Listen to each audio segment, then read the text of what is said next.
গেমসের উদ্বোধনী অনুষ্ঠান শুরুর ঘণ্টা কয়েক আগে প্যারিসের ট্রেন স্টেশনে হামলার পর নিরাপত্তা জোরদার করা হয়। পুরো শহরের ও ভিলেজগুলোর নিরাপত্তায় বিশেষ বাহিনীর উপর দায়িত্ব দেওয়ার খবর ছিল গণমাধ্যমে।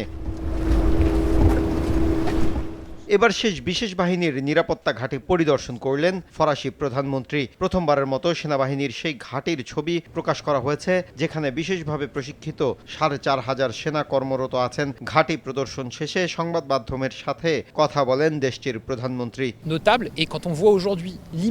অলিম্পিক আমাদের জন্য অনেক গুরুত্বপূর্ণ।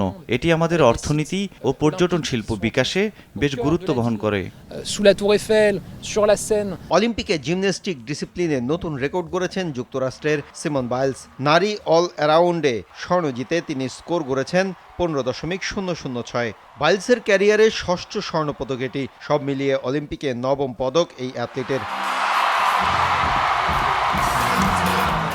খবরের শিরোনাম হয়েছেন অ্যান্ডি মারে। ব্রিটেনের এই টেনিস তারকা টেনিস ছেড়েছেন, যদিও প্যারিস অলিম্পিক দিয়ে ক্যারিয়ারের ইতি টানার ঘোষণা আগেই দিয়েছিলেন। টেনিসের দলগত ইভেন্টের কোয়ার্টার ফাইনালে সরাসরি সেটে হেরে স্বর্ণজয়ের স্বপ্নভঙ্গ হয় 37 বছর বয়সী এই টেনিস তারকার। কোর্ট ছাড়ার পর তাই টেনিস ক্যারিয়ারেরই ইতি টানলেন তিনি। মাহফুজুল ইসলাম, RTV।